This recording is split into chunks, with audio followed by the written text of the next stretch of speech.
ಇವತ್ತಿಗೆ ನಾನು fight master ಆಗಿ ಕೆಲಸ ಮಾಡ್ತಿದ್ದೆ ಅಂದ್ರೆ ಅದು only because of Appu sir. ಅವರ ಲಾಸ್ಟ್ ಸಿನಿಮಾದಲ್ಲಿ ನನಗೆ ಕೆಲಸ ಮಾಡ್ಲಿಕ್ಕೆ ಒಂದು ಅವಕಾಶ ಸಿಕ್ಕಿತ್ತು. ದ್ವಿತೀಯದ ಡಿಸ್ಕಷನ್ಗೆ ಫೈಟ್ಗೆ ಡೇಟ್ ಎಲ್ಲ ಫಿಕ್ಸ್ ಆಗಿತ್ತು. ಸೊ ಅಲ್ಲೇ ಒಂದು ಅವ್ರದ್ದು ಜಾಗ ಇತ್ತು, ಅಲ್ಲೇ ಒಂದು ಮಾಡೋಣ, ಡೈಲಿ ನಾವು ಪ್ರಾಕ್ಟೀಸ್ ಮಾಡೋಣ, ಇನ್ನೇನೆಲ್ಲ ಮಾಡೋಣ, ಅದೆಲ್ಲ ಮಾಡೋಣ. ಹೌದು, ಜಿಮ್ ಅಂದ್ರೆ ರೆಗ್ಯುಲರ್ ಜಿಮ್ ಅಲ್ಲ, ತುಂಬಾ ಫೈಟ್ ಮಾಡಿದಾರಲ್ವಾ. ಈಗ ನಾನೇನು ಹೊಸತ್ತು ಮಾಡ್ಬೇಕಾದ್ರೆ ನನಗೆ ಸಿಕ್ಕಾಪಟ್ಟೆ ಚಾಲೆಂಜ್ ಇದೆ. ಅವ್ರಿಗೆ ಬೇರೆ ರೀತಿಯಲ್ಲೇ ತೋರಿಸ್ಬೇಕಂತ ಹೇಳಿದ್ರೆ ಅದೊಂದು ಚಾಲೆಂಜ್. ನೀನು ಹೊಸತ್ತು ಮಾಡು, ನಾನು ಅದನ್ನ ಸಪೋರ್ಟ್ ಮಾಡ್ತೀನಿ ಅಂತ ಹೇಳ್ಕೊಂಡು ಪ್ರತಿ ವಿಷಯದಲ್ಲೂ ಕೂಡ ನನ್ ಕೇಳ್ತಿದ್ರು, ಇದು ಓಕೆನಾ, ಹೀಗೆ ನಾನು ಪಂಚ್ ಮಾಡಿದ್ರು ಓಕೆನಾ, ಇದು ಓಕೆನಾ ಅಂತ ಹೇಳ್ಕೊಂಡು. ಜಂಪೇನ್ಸ್ ಅಂತ ಒಂದು ಸಣ್ಣದು ಆಡ್ ಮಾಡಿದ್ದೆ ಸರ್ ಜೊತೆ. ನನ್ಗೆ ಫೈಟ್ ಮಾಸ್ಟರ್ ಕಾರ್ಡ್ ಸಿಕ್ಕಿತ್ತು ಡೈರೆಕ್ಟ್ ಆಗಿ, ಇಲ್ಲಾದ್ರೆ ಸಿಗಲ್ಲ. ಕರೆಕ್ಟ್, ಯಾರಿಗೂ ಸಿಗಲ್ಲ, ಅದು ಸ್ಟೆಪ್ ವೈಸ್ ಬರ್ಬೇಕು. ಅದು ಯಾರಿಗೂ ಸಿಗ್ಲಿಕ್ಕೂ ಇಲ್ಲ, ಯಾಕಂದ್ರೆ ಅಪ್ಪು ಸರ್ ಒಬ್ರೆ. ಸೊ ನೀವು ಕನ್ನಡದಲ್ಲಿ ಸುದೀಪ್ ಸರ್ ಜೊತೆ ಈಗ ಮ್ಯಾಕ್ಸ್ ಮಾಡಿದ್ರಿ, ಅದಲ್ಲದೆ ಬೇರೆ ಬೇರೆ ಸ್ಟಾರ್ ಗಳಿಗೆ ಕನ್ನಡದಲ್ಲಿ ಸಿನಿಮಾ ಮಾಡಿದ್ರಿ. ಅಪ್ಪು ಸರ್, ಶಿವಣ್ಣ, ಇತ್ತೀಚೆಗೆ ಶ್ರೀಮುರಳಿ ಅವರು ಭಗೀರ ಮಾಡಿದ್ರಿ. Okay, let start with Appu sir. ಅಲ್ಲಿಂದ ಜರ್ನಿ ಶುರು ಮಾಡೋಣ ಅಂತ ಅನ್ಸುತ್ತೆ. ಅಪ್ಪು ಸರ್ ಜೊತೆ ಕೆಲಸ ಮಾಡಿದ್ದೆ, ಯಾಕಂದ್ರೆ ಅಪ್ಪು ಸರ್ ಅಂದ್ರೆ ಒಂದು ಆಕ್ಷನ್ ಪ್ಯಾಕೇಜ್, ಧಮಾಕೆದಾರ್ ಆಕ್ಷನ್ ಅನ್ನ ಅವ್ರ ಸಿನಿಮಾಗಳಲ್ಲಿ ನಾವೆಲ್ಲ ಸಿನಿಮಾಗಳಲ್ಲೂ ನೋಡಿದೀವಿ. ವೆರಿ ಫಸ್ಟ್ ಡೇ ಇಂದ, ಫಸ್ಟ್ ಸಿನಿಮಾದಿಂದ 29th ಸಿನಿಮಾ ಯುವರತ್ನ, ಅದಾದ್ಮೇಲೆ ಬಂದ ಜೇಮ್ಸ್. ಹೌದು, ಹೇಗಿತ್ತು ನಿಮ್ಮ ಮತ್ತು? ಫಸ್ಟ್ ಆಫ್ ಆಲ್ ಒಂದು ಮೇನ್ ವಿಷಯ ಏನಂದ್ರೆ, ಇವತ್ತಿಗೆ ನಾನು ಫೈಟ್ ಮಾಸ್ಟರ್ ಆಗಿ ಕೆಲಸ ಮಾಡ್ತಿದ್ದೆ ಅಂದ್ರೆ ಅದು only because of Appu sir. ಅವರು ನನ್ಗೆ ಸ್ಟಂಟ್ ಮಾಸ್ಟರ್ ಕಾರ್ಡ್ ಕೊಡಿಸಿದಕ್ಕೆ ನಾನು ಇವತ್ತು ಕರ್ನಾಟಕ ಪ್ಲಸ್ ಬೇರೆಲ್ಲ ಸ್ಟೇಟ್ಗಳಲ್ಲಿ ಕೂಡ ಕೆಲಸ ಮಾಡ್ತಿದ್ದೇನೆ. ಜನ ನನಗೆ ಗುರುತಿಸ್ತಿದ್ದಾರೆ, ಕೆಲಸ ಕೊಡ್ತಾ ಇದ್ದಾರೆ. It is all because of ಅವರ ಬ್ಲೆಸ್ಸಿಂಗ್ ಇಂದ. ಮತ್ತೆ ಅವರ ಲಾಸ್ಟ್ ಸಿನಿಮಾದಲ್ಲಿ ನನಗೆ ಕೆಲಸ ಮಾಡ್ಲಿಕ್ಕೆ ಒಂದು ಅವಕಾಶ ಸಿಕ್ಕಿತ್ತು. ನಿಮಗೂ ಗೊತ್ತಿಲ್ಲ, ಯಾರಿಗೂ ನನಗೂ ಗೊತ್ತಿಲ್ಲ, ಯಾಕಂದ್ರೆ ನಾವು ದ್ವಿತ್ವಕ್ಕೆ ಪ್ಲಾನ್ ಮಾಡಿದ್ವಿ. ದ್ವಿತ್ವಕ್ಕೆ ನಾನು ಡಿಸ್ಕಷನ್ ಅಲ್ಲಿ ಇದ್ದೆ. ಫೈನಲ್ ಫೈಟ್ ಗೆ ಡೇಟ್ಸ್ ಎಲ್ಲ ದ್ವಿತ್ವದ ಡಿಸ್ಕಷನ್ ಗೆ ಫೈಟ್ ಗೆ ಡೇಟ್ ಎಲ್ಲ ಫಿಕ್ಸ್ ಆಗಿತ್ತು. ನಾನು ಅವ್ರ ಜೊತೆ ಯಾವಾಗಲೂ ಹೋಗಿ ಡಿಸ್ಕಷನ್ ಆಗಿದೆ. ಅಂಡ್ ವೆರಿ ಕ್ಲೋಸ್, ತುಂಬಾ ಕ್ಲೋಸ್ ಆಗಿದ್ದೆವು. ನಾನು ತುಂಬಾ ಕಡೆ ಹೇಳಿದ್ದೇನೆ. ಏನಂದ್ರೆ ನಾವು ಆಕ್ಚುಲಿ ಜಿಮ್ ಸ್ಟಾರ್ಟ್ ಮಾಡ್ಬೇಕಿತ್ತು ಒಟ್ಟಿಗೆ. ನಮ್ದೊಂದು ಕೇಸ್ ಫ್ಯಾಕ್ಟರಿ ಅಂತ HSRL ಜಿಮ್ ಇದೆ. ಸೊ ಅವ್ರಿಗೆ ಗೊತ್ತಲ್ಲ, ನೀವು ಸ್ಟಂಟ್ ಅಂದ್ರೆ ತುಂಬಾ ಖುಷಿ. ಅವ್ರು ಹೇಳಿದ್ ನಾವೊಂದು ಮಾಡೋಣ ಒಟ್ಟಿಗೆ ಸೇರ್ಕೊಂಡು ಅಲ್ಲೇ, ಯಾಕಂದ್ರೆ ಅವರು ಸದಾಶಿವನಗರ್, ಹೆಬ್ಬಾಳ ಅವ್ರಿಗೆ ಹತ್ತಿರ, ನನ್ ಕೂಡ ಮನೆ ಹೆಬ್ಬಾಳ. ಸೊ ಅಲ್ಲೇ ಒಂದು ಅವ್ರದ್ದು ಜಾಗ ಇತ್ತು, ಅಲ್ಲೇ ಒಂದು ಮಾಡೋಣ, ಡೈಲಿ ನಾವು ಪ್ರಾಕ್ಟೀಸ್ ಮಾಡೋಣ, ಇನ್ನೇನೆಲ್ಲ ಮಾಡೋಣ, ಅದೆಲ್ಲ ಮಾಡೋಣ. ಹೌದು, ಜಿಮ್ ಅಂದ್ರೆ ರೆಗ್ಯುಲರ್ ಜಿಮ್ ಅಲ್ಲ, ಪಲ್ಟಿ ಅದೆಲ್ಲ ಜಿಮ್ನಾಸ್ಟಿಕ್ಸ್, ಸ್ಟಂಟ್ಸ್ ಅದೆಲ್ಲ ಮಾಡೋಣ ಅಂತ ಪ್ಲಾನ್ ಮಾಡಿದೆವು. ಎಲ್ಲ ಆಗಿತ್ತು. ಇಂಟೀರಿಯರ್ ಸ್ಟಾರ್ಟ್ ಮಾಡ್ಬೇಕಾದ್ರೆ ಇದಾಯ್ತು. ಸೊ ಅಷ್ಟು ಕ್ಲೋಸ್ ಇದ್ದೆವು ಅವ್ರ ಜೊತೆ. ದ್ವಿತ್ವದ್ ಕೂಡ ನಾವು ವರ್ಕ್ ಮಾಡ್ತಿದ್ದೆವು. ಸೊ ಜೇಮ್ಸ್ ಅದು ಏನಂದ್ರೆ, ಅವ್ರು ತುಂಬಾ ಫೈಟ್ ಮಾಡಿದಾರಲ್ವಾ. ಈಗ ನಾನೇನೋ ಹೊಸತ್ತು ಮಾಡ್ಬೇಕಾದ್ರೆ ನನಗೆ ಸಿಕ್ಕಾಪಟ್ಟೆ ಚಾಲೆಂಜ್ ಇದೆ. ಅವ್ರಿಗೆ ಬೇರೆ ರೀತಿಯಲ್ಲೇ ತೋರಿಸ್ಬೇಕಂತ ಹೇಳಿದ್ರೆ ಅದೊಂದು ಚಾಲೆಂಜ್. ಬಟ್ ಈ ವಿಷಯ ಏನಂದ್ರೆ ನಂಗೆ ಈಸಿಯಲ್ಲಿ ಆಯ್ತು ಅಂತ ಹೇಳಿದ್ರೆ, ಅವ್ರು ನನ್ಗೆ ಸಪೋರ್ಟ್ ಮಾಡಿದ್ರು. ನೀನು ಹೊಸತ್ತು ಮಾಡು, ನಾನು ಅದನ್ನ ಸಪೋರ್ಟ್ ಮಾಡ್ತೀನಿ ಅಂತ ಹೇಳ್ಕೊಂಡು ಪ್ರತಿ ವಿಷಯದಲ್ಲೂ ಕೂಡ ನನ್ ಕೇಳ್ತಿದ್ರು, ಇದು ಓಕೆನಾ, ಹೀಗೆ ನಾನು ಪಂಚ್ ಮಾಡಿದ್ರು ಓಕೆನಾ, ಇದು ಓಕೆನಾ ಅಂತ ಹೇಳ್ಕೊಂಡು. ಯಾಕಂದ್ರೆ ತುಂಬಾ ಸಿನಿಮಾ ಮಾಡಿದ್ಮೇಲೆ ನಮ್ಗೆ ಒಂದು ಬಂದ್ಬಿಡುತ್ತೆ, ಅಂದ್ರೆ ನಾನ್ ಮಾಡಿದ್ದು ಕರೆಕ್ಟ್ ಅಂತ ಬಂದ್ಬಿಡುತ್ತೆ ಅಲ್ವಾ. ಯಾಕಂದ್ರೆ ಏನು ಇದು ಹೊಸತಿ ಏನಿದೆ, ನಾನು 23 ವರ್ಷ ಮಾಡ್ತೇನೆ, ಅದೊಂದು ಬಂದ್ಬಿಡುತ್ತೆ, ಯಾರಿಗೂ ಬರುತ್ತೆ. ಬಟ್ ಅದನ್ನು ಬಿಟ್ಟು ಯಾರೊಬ್ಬ ಹೊಸಬ ಬಂದಿದ್ದಾನೆ, ಏನೋ ಹೇಳ್ತಾ ಇದ್ದಾನೆ, ಅದನ್ನ ನಾನು ಕೇಳ್ಬೇಕು. ಅದನ್ನ ನಾನು ಮಾಡಿದ್ರೆ ನಾನು ಕೂಡ ಒಂದು ಹೊಸ ರೀತಿಯಲ್ಲಿ ಏನೋ ಕಾಣ್ತೇನೆ ಅಂತ ಅದೊಂದು ಇತ್ತು ತಲೆಯಲ್ಲಿ ಅವರಿಗೆ. ಸೊ ನಾನು ಜಂಪೇನ್ಸ್ ಅಂತ ಒಂದು ಸಣ್ಣದು ಆಡ್ ಮಾಡಿದ್ದೆ ಸರ್ ಜೊತೆ. ಸೊ ಅಲ್ಲಿ ಕೂಡ ಒಂದು ಫಾಸ್ಟ್ ಕಟ್ಟದೊಂದು ಸೀಕ್ವೆನ್ಸ್, ಫುಲ್ ಸ್ಟೈಲೈಸ್ಡ್ ಒಂದು ಮಾಡಿದ್ದೆ. ಫುಲ್ ಖುಷಿ ಆಗಿದ್ರು. ಅವ್ರು ಹೇಳಿದ್ರು ಅದೇ ಸ್ಟೈಲಲ್ಲಿ ನಾವು ಒಂದಷ್ಟು ಫೈಟ್ ಮಾಡೋಣ ಜೇಮ್ಸ್ಗೆ ಅಂತ ಹೇಳ್ಕೊಂಡು ನನ್ಗೆ ಅವರು ಕರೆದಿದ್ರು. ಅವರು ಆಕ್ಚುಲಿ ನನ್ಗೆ ಯುವರಾಜ್ ಅವ್ರದ್ದು YRK ಅಂತ ನಾನು ಶೂಟ್ ಮಾಡ್ತಾ ಇದ್ದೆ. ಯುವರಾಣಿದ್ರೆ ಕಂಟಿನ್ಯೂ ಒಂದು ಪ್ರೋಮೋ ಶೂಟ್ ಮಾಡಿದ್ದು. ಅಲ್ಲಿ ನಂದು ಕೆಲಸ ನೋಡಿ ಗುರುತಿಸಿ ಕರೆದು ಆಮೇಲೆ ನನ್ಗೆ ಹೆಲ್ಪ್ ಮಾಡಿದ್ರು. ಫಸ್ಟ್ ಅಲ್ಲಿ ಭೇಟಿ ಮಾಡಿದ್ದು ನೀವು? ಹೌದು. ಅದಾದ್ಮೇಲೆ ಬೇರೆ ಸಿನಿಮಾಗಳಿಗೆ ಕೆಲಸ ಮಾಡಿದ್ರ ಅಪ್ಪು ಸರ್ ಜೊತೆ? ಅಪ್ಪು ಸರ್ ಜೊತೆ ನಾನು ವರ್ಕ್ ಮಾಡಿದ್ದು ಜೇಮ್ಸ್ಗೆ. ದ್ವಿತ್ವ ಮಾಡ್ಬೇಕಿತ್ತು, ಆಗಿಲ್ಲ. ಏನ್ ಮೆಮೊರೀಸ್ ಇದೆ ಅಪ್ಪು ಸರ್ ಜೊತೆ? ಇನ್ ಬೇರೆ ನಾವು ತುಂಬಾ ಕ್ಲೋಸ್ ಆಗಿದ್ದೆವು. ನಾನು ಯಾವಾಗ ಬೇಕಿದ್ರೆ ಅವ್ರ ಮನೆಗೆ ಹೋಗ್ತಿದ್ದೆ, ಇಲ್ಲ ಆಫೀಸ್ ಹೋಗ್ತಿದ್ದೆ, ಮೆಸೇಜ್ ಮಾಡ್ತಿದ್ದೆವು, ಕಾಲ್ ಅಲ್ಲಿ ಮಾತಾಡ್ತಿದ್ದೆವು, ಜಿಮ್ ಬಗ್ಗೆ ತುಂಬಾ ಡಿಸ್ಕಸ್ ಮಾಡ್ತಿದ್ದೆವು, ಸಿನಿಮಾ ಬಗ್ಗೆ ತುಂಬಾ ಡಿಸ್ಕಸ್ ಮಾಡ್ತಿದ್ದೆವು. ನಾವು ಶೂಟ್ ಮಾಡೋ ಟೈಮ್ ಅಲ್ಲಿ ಅವ್ರು ನನ್ಗೆ, ನಾವು ಹೀಗೆ ಒಂದು ಸಿನಿಮಾ ಮಾಡೋಣ, ನೀನು ಒಂದು ಮಾಡು, ನೀನ್ ಡೈರೆಕ್ಟ್ ಮಾಡು. ಯಾಕಂದ್ರೆ ಹಾಲಿವುಡ್ ಅಲ್ಲಿ ಅವಾಗ ಎಕ್ಸ್ಟ್ರಾಕ್ಷನ್ ಅಂತ ಒಂದು ಸಿನಿಮಾ ಬಂದಿತ್ತು. ಏನಿಲ್ಲ, ಸಿಂಪಲ್ ಸ್ಟೋರಿಯಲ್ಲೇ ಫುಲ್ ಫೈಟ್ ಆಗುತ್ತೆ. ಅದಕ್ಕೆ ನನ್ಗೆ ಹೇಳಿದ್ರು, ಯಾಕಂದ್ರೆ ಅಲ್ಲಿ ಅದು ಸ್ಟಂಟ್ ಡೈರೆಕ್ಟರ್ಗಳು ಡೈರೆಕ್ಟ್ ಮಾಡಿದ್ರು. ಅದಕ್ಕೆ ನೀನು ಒಂದು ಮಾಡು ನನ್ಗೆ ಅಂತ ಹೇಳ್ಕೊಂಡು ಹೇಳಿದ್ರು. ನನ್ಗೆ ಈ ವಿಷಯ ಎಲ್ಲಿ ಹೇಳಿಲ್ಲ, ಬಟ್ ಇದ್ದ ವಿಷಯ ಇದು.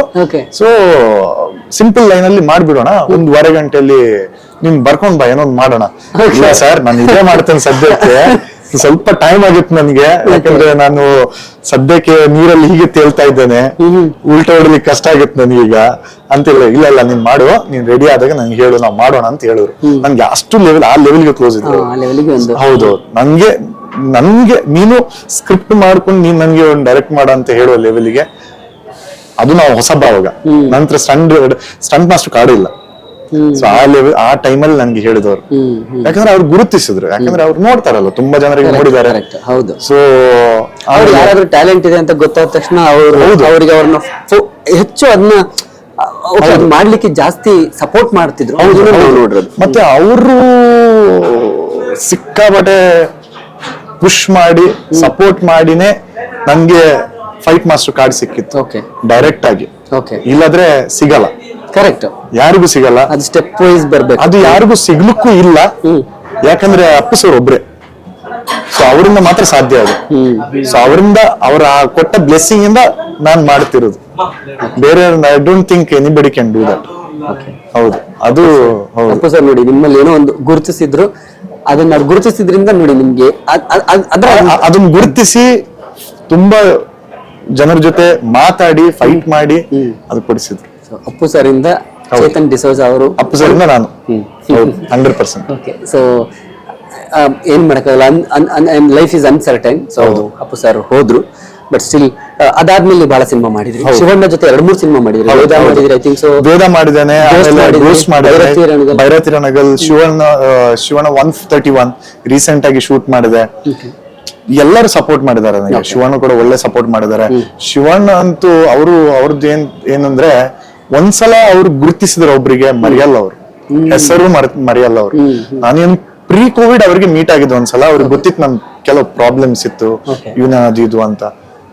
ನಾನೊಂದು 6 ತಿಂಗಳ ಅವ್ರ ಹತ್ರ ಹೋಗಿ ಮೀಟ್ ಆಗ್ಬೇಕಾದ್ರೆ ಅವ್ರು ನನ್ನ ಹೆಸರು ಕರೆದು ಮಾತಾಡಿದ್ರು ನನಗೆ. ನಾನು ಅವ್ರ ಜೊತೆ ಮೀಟು ಆಗಿಲ್ಲ, ಅವ್ರಿಗೆ ಮೀಟ್ ಆಗಿರ್ಲಿಲ್ಲ ಅವ್ರಿಗೆ. ಬಟ್ ಅವ್ರಿಗೆ ವಿಷಯ ಗೊತ್ತಿತ್ತು ನಮ್ದು, ನಾನ್ ಯಾರು ಎಂತ ಅಂತ ಅಪ್ಪು ಸರ್ ಹೇಳಿದ್ರು ಅವ್ರಿಗೆ. ಸೊ ಅದು ಹಾಗೆ. ಮತ್ತೆ ಪ್ರತಿ ಸಿನಿಮಾಗಳಿಗೆ ಅವರೇ ಹೇಳ್ತಾರೆ, ಚೇತನ್ ಕರೀರಿ ಮಾಡಿ ಹಾಗೀಗ ಅಂತ. ಅವ್ನು ಮಾಡ್ತಾನೆ, ಹಾಗೆ ಸಪೋರ್ಟ್ ಇದೆ. ಯಾಕಂದ್ರೆ ದೊಡ್ಡ ಅಂಥವ್ರಿಂದ ಒಂದು ನಮ್ ಬಗ್ಗೆ ಒಂದು ವಿಷಯ ಅವ್ರು ಹೇಳ್ತಾ ಇದ್ದಾರೆ ಅಂತ ದೊಡ್ಡದು. ಕರೆಕ್ಟ್, ನೆನಪಿಟ್ಟು ಅವ್ರು ಹೇಳ್ತಾರೆ, ಅವನೊಂದು ಮಾಡ್ತಾನೆ ಅಂತ ಹೇಳಿದ್ರೆ ದೊಡ್ಡದು. ಯಾಕಂದ್ರೆ ಇವರೆಲ್ಲ ನಾವು ಸಣ್ಣ ಪ್ರಾಯದಿಂದ ನಾವು ಇವ್ರಿಗೆ ನೋಡ್ಕೊಂಡು ಬೆಳೆದವ್ರು ಅಲ್ವಾ. ಸೊ ಅವರೆಲ್ಲ ಸಪೋರ್ಟ್ ಮಾಡೋದಂದ್ರೆ ನಮ್ಗೆ ಅಂದ್ರೆ ನನ್ಗಂತೂ ಐ ಆಮ್ ವೆರಿ ಫಾರ್ಚುನೇಟ್. ಯಾಕಂದ್ರೆ ನಂಗೆ ಯಾರ ಜೊತೆ ವರ್ಕ್ ಮಾಡಿದೆ ಎಲ್ಲರೂ ನಂಗೆ ಸಪೋರ್ಟ್ ಮಾಡಿದ್ದಾರೆ. ಪ್ರತಿಯೊಬ್ಬರು ಸಪೋರ್ಟ್ ಮಾಡಿದ್ದಾರೆ, ಸಪೋರ್ಟ್ ಮಾಡ್ತಾನೆ ಇದ್ದಾರೆ, ಬೆಳೆಸ್ತಿದ್ದಾರೆ, ಕಲಿಸ್ತಿದ್ದಾರೆ. ಸೊ ಅದೇ ಒಂದು ಖುಷಿ ಇದೆ. ಹೌದು, ರೀಸೆಂಟ್ ಆಗಿ ಭಗೀರ ಮಾಡಿದ್ರಿ ಕನ್ನಡದಲ್ಲಿ, ಈಗ ಬೇರೆ ಬೇರೆ ಭಾಷೆಯಲ್ಲೂ ಕೂಡ ಮಾಡ್ತಿದ್ರಿ. ಹೇಗಿದೆ ಅಲ್ಲಿ ರಿಸೀವ್ ಮಾಡೋ ರೀತಿ? ನಮ್ಮ ಕನ್ನಡದವ್ರಿಗೆ ಈಗ ಬೇರೆ ಇಂಡಸ್ಟ್ರಿಗಳಲ್ಲಿ ಮಾರ್ಕೆಟ್ ಒಂಥರ ಓಪನ್ ಆಗಿದೆ. ಎಲ್ಲ ನಮ್ಮ ಟೆಕ್ನಿಷಿಯನ್ಸ್ ತಮಿಳು, ತೆಲುಗು, ಹಿಂದಿ ಎಲ್ಲ ಕಡೆ ಹೋಗ್ತಿದ್ದಾರೆ. ಖುಷಿಯಾದ ವಿಚಾರ. ನಿಮ್ಗೆ ಹೇಗಿದೆ ರಿಸೀವ್ ಮಾಡಿ? ಸೊ ಕನ್ನಡ ಟೆಕ್ನಿಷಿಯನ್ಸ್ ಗೆ ಸಿಕ್ಕಾಪಟ್ಟೆ ಡಿಮಾಂಡ್ ಇದೆ ಹೊರಗಡೆ. ಈಗ ನೋಡ್ತಿರ್ಬೋದು ನೀವು, ಪ್ರಶಾಂತ್ ಸರ್ ಹೊರಗಡೆ ಸಿನಿಮಾ ಮಾಡ್ತಾ ಇದ್ದಾರೆ. ಆಮೇಲೆ ಬಾಗಿ 4 ಹರ್ಷ ಮಾಸ್ಟರ್ ಮಾಡ್ತಾ ಇದ್ದಾರೆ. ತುಂಬಾ ಆಕ್ಟರ್ಸ್ ಗಳು ಅಲ್ಲಿ ಹೋಗಿದ್ದಾರೆ. ತುಂಬಾ ರಿಷಬ್ ಶೆಟ್ಟಿ ಅವರಾಗಿರ್ಬೋದು, ರವಿ ವರ್ಮಾ ಅವರು ಸ್ಟಂಟ್ ಮಾಸ್ಟರ್, ಟೆಕ್ನಿಷಿಯನ್. ನಾನು ಟೆಕ್ನಿಷಿಯನ್ ಬಂದು ಆಫ್ಕೋರ್ಸ್ ರವಿ ವರ್ಮಾ ಸರ್ ಆಗಿರ್ಬೋದು, ಒಂದಷ್ಟು ಜನ ವಿಕ್ರಮ್ ಅವರಾಗಿರ್ಬೋದು, ಸ್ಟಂಟ್ ಮಾಸ್ಟರ್ ಗಳಲ್ಲಿ ಇನ್ನಷ್ಟು ಇದ್ದಾರೆ.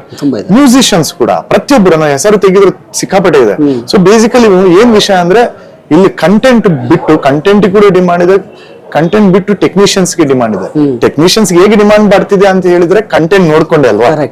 ಸೊ ಕಂಟೆಂಟ್ ಚೆನ್ನಾಗಿ ಬರ್ತಾ ಇದೆ, ಅದನ್ನ ನೋಡ್ಕೊಂಡೆ ಟೆಕ್ನಿಷಿಯನ್ಸ್ ಗಳಿಗೆ ಡಿಮಾಂಡ್ ಬರ್ತಾ ಇದೆ. ಮತ್ತೆ ಅಲ್ಲಿ ಹೋದಾಗ ಸಿಕ್ಕಾಪಟ್ಟೆ ರೆಸ್ಪೆಕ್ಟ್ ಇದೆ, ಇಲ್ಲಿದ್ದವರಿಗೆ ಸಿಕ್ಕಾಪಟ್ಟೆ ರೆಸ್ಪೆಕ್ಟ್ ಇದೆ. ಯಾಕಂದ್ರೆ ನಮ್ದು ಪಂಕ್ಚುಯಾಲಿಟಿ ಇರ್ಬೋದು, ನಮ್ದು ಪ್ರಿಪರೇಷನ್ಸ್ ಇರ್ಬೋದು, ನಾವು ಹೇಗೆ ಅದನ್ನು ಕ್ರಿಯೇಟಿವ್ಲಿ ನಾವು ಹೇಗೆ ಅದನ್ನು ಎಕ್ಸಿಕ್ಯೂಟ್ ಮಾಡ್ತೇವೆ. ಸೊ ಅದಕ್ಕಾಗಿ ತುಂಬಾ ವ್ಯಾಲ್ಯೂ ಇದೆ ಪ್ರತಿಯೊಂದ್ ಕಡೆ. ಕರ್ನಾಟಕ ಬಿಟ್ಟು ಹೈದರಾಬಾದ್ ಆಗಿರ್ಲಿ, ಚೆನ್ನೈ ಆಗಿರ್ಲಿ, ಕೊಚ್ಚಿ ಆಗಿರ್ಲಿ, ಇದೆಲ್ಲ ಎಲ್ಲಿ ಕೂಡ, ಬಾಂಬೆ ಆಗಿರ್ಲಿ, ಪ್ರತಿಯೊಂದ್ ಕಡೆ ಕೂಡ ಅದು ಅದು ಖುಷಿ. ಯಾಕಂದ್ರೆ ನಾವು ಅಲ್ಲಿ ಹೋಗಿ ಸೆಟ್ ಅಲ್ಲಿ ನಾವೀಗ ಅಂತ ಸೆಟ್ಗಳಲ್ಲಿ ಹೋಗಿ ಕನ್ನಡ ಮಾತಾಡ್ತೇವೆ ನಾವು. ಓಕೆ ಅದು ಖುಷಿ. ಅದು ಖುಷಿ ಆಯ್ತಾ. ನನ್ಗೆ ಅಂತೂ ಬೇರೆ ಭಾಷೆ ಬರಲ್ಲ. ಅಂದ್ರೆ ನನ್ಗೆ ತಮಿಳ್ ಬರಲ್ಲ, ನನ್ಗೆ ತೆಲುಗು ಬರಲ್ಲ, ನನ್ಗೆ ಮಲಯಾಳಂ ಬರಲ್ಲ. ಏನೋ ಒಂದ್ ಸ್ವಲ್ಪ ಅರ್ಥ ಆಗುತ್ತೆ. ನನ್ಗೆ ಮಾತಾಡುವಷ್ಟು ನನಗೆ ಬರಲ್ಲ. ಒಂದ್ ಎರಡು ವರ್ಡ್ಸ್ ಅಷ್ಟೇ. ಬಟ್ ಎರಡು ವರ್ಡ್ಸ್ ಇಟ್ಕೊಂಡು ನಾನು ಕೆಲಸ ಮಾಡ್ಲಿಕ್ಕೆ ಆಗಲ್ಲ. ಕೆಲಸ ಮಾಡ್ಬೇಕು. ನಮ್ಮ ಹುಡುಗರು ಇರ್ತಾರಲ್ವಾ, ಬೇರೆ ಕೂಡ ಇರ್ತಾರೆ, ಮಾತಾಡೋದು ಕನ್ನಡನೇ. ಮೊನ್ನೆ ನಾನು ವಿಜಯ್ ದೇವರಕೊಂಡವ್ರು ಶೂಟ್ ಮಾಡ್ತಾ ಇದ್ದೆ ಕನ್ನಡ. ಅಲ್ಲಿ ಕೂಡ ಕನ್ನಡ. ಎಲ್ಲರೂ ಗೊತ್ತು ಕನ್ನಡದವ್ರು ಬಂದು ಮಾಡ್ತಾ ಇದಾರೆ ಅಂತ ಒಂದಿದೆ. ಸಾಯಿಧರಮ್ ತೇಜ್ ಅವ್ರು ಮಾಡ್ತಾರೆ ಕನ್ನಡ. ಅದ್ ಬಿಡಿ, ಜೈಲರ್ ಟು ಪ್ರೋಮೋ ಮಾಡಿದ್ ನಾನು ನಮ್ಮ ರಜನೀಶ್ ಅವ್ರ ಜೊತೆ ಕನ್ನಡ. ಸೊ ಅಲ್ಲಿಗೆ ಅವ್ರಿಗೆ ಅದು ಕೂಡ ರಜನೀಶ್ ಅವರಿಗೆ ಕನ್ನಡಿಗರನ್ನು ಸಿಕ್ಕಾಪಟ್ಟೆ ಖುಷಿ, ತುಂಬಾ ಪ್ರೀತಿ.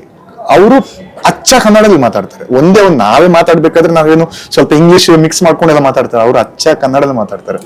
ಮತ್ತೆ ಇನ್ನೊಂದೇನಂದ್ರೆ ಫಸ್ಟ್ ಒಂದ್ಸಲ ಪರಿಚಯ ಆದ್ರೆ ಮತ್ತೆ ನೆನಪಿಡ್ತಾರೆ. ಫಸ್ಟ್ ಗೊತ್ತಾಯ್ತು ನಾನು ಇಲ್ಲಿ ಅಂತ. ನೆಕ್ಸ್ಟ್ ಅವ್ರಿಗೆ ಕೇಳಿದ್ರು, ನೀನು ಕೊಡಗುನ ಅಂತ ಕೇಳಿದ್ರು. ಇಲ್ಲ ಸರ್, ನಾನು ಮಂಗ್ಳೂರ್ ಅಂತ ಹೇಳಿದೆ. ಹಾಗೆ ಆಮೇಲೆ ನಾನು ಎಲ್ಲೋ ಕೆಲಸ ಮಾಡ್ತಿದ್ದೆ, ಅವ್ರ ಅಸಿಸ್ಟೆಂಟ್ ಕರಿ ಮಾತಾಡ್ಬೇಕು ಅಂತ ಹೇಳ್ಕೊಂಡು ಕರೆದು ಕನ್ನಡದಲ್ಲಿ ಕೂತ್ಕೊಳಿಸಿ ಕನ್ನಡದಲ್ಲಿ ಮಾತಾಡಿದ್ರೆ. ಸೊ ಅಷ್ಟು ರೆಸ್ಪೆಕ್ಟ್ ಕೊಡ್ತಾರೆ ಹೊರಗಡೆ. ಸೊ ಅದೇ ಖುಷಿ. ಸಮಸ್ತ ಕನ್ನಡಿಗರಿಗೂ ನಮಸ್ಕಾರ. ನಮ್ಮ ಸ್ನೇಹಿತರಾದ ಭಾಳ ಆಪ್ತಮಿತ್ರರು ನನಗೆ ಅಶೋಕ್ ದಾವಣಗೆರೆಜಿ ಅವರು ಡೈಲಿ ಮಾಧ್ಯಮ ಅಂದ್ಬಿಟ್ಟು ಒಂದು ಅದ್ಭುತವಾದ ಯೂಟ್ಯೂಬ್ ಚಾನಲನ್ನು ಮಾಡಿದ್ದಾರೆ. ಭಾಳ ಸಲ ನೋಡಿದ್ದೀನಿ ನಾನು, ತುಂಬ ಚೆನ್ನಾಗಿ ಬರ್ತಾ ಇದೆ ಕಂಟೆಂಟು. ನನಗೆ ಇತ್ತೀಚೆಗೆ ಆ್ಯಕ್ಚುಲಿ ನನಗೆ ಗೊತ್ತಿರಲಿಲ್ಲ ಅವ್ರದ್ದೇ ಅಂತಂದ್ಬಿಟ್ಟು. ಇವಾಗ UI ಪಿಕ್ಚರ್ಗೆ ಸರ್ ಒಂದು ಇಂಟರ್ವ್ಯೂ ಬೇಕು ಅಂದಾಗ ಇವಾಗ ಗೊತ್ತಾಯಿತು, ಡೈಲಿ ಮಾಧ್ಯಮ ನಮ್ಮ ಅಶೋಕ್ ಜಿ ಅವ್ರದ್ದೇ ಅಂತ ಅಂದ್ಬಿಟ್ಟು. ಎಲ್ಲ ಕನ್ನಡಿಗರು ಸಬ್ಸ್ಕ್ರೈಬ್ ಮಾಡಿ. ಭಾಳ ಅದ್ಭುತವಾದ ಬರವಣಿಗೆ ಇರ್ತದೆ. ಅವರು ಪತ್ರಿಕಾ ಮಾಧ್ಯಮದಲ್ಲಿದ್ದಾಗಿದ್ದ ನನಗೆ ಪರಿಚಯ ಅವರು ಅಶೋಕ್ ಜಿ. ಸೊ ಅದ್ಭುತವಾಗಿರೋ ಕಂಟೆಂಟ್ ಕೊಡ್ತಾರೆ. ಸಬ್ಸ್ಕ್ರೈಬ್ ಮಾಡಿ ಈ ಚಾನಲನ್ನು, ನಮ್ಮ ಡೈಲಿ ಮಾಧ್ಯಮದ ಯೂಟ್ಯೂಬ್ ಚಾನಲನ್ನು ಬೆಳೆಸಿ ನಿಮ್ಮದೇ ಆದ ಕನ್ನಡಿಗರು. Thank you so much. ನಮಸ್ಕಾರ.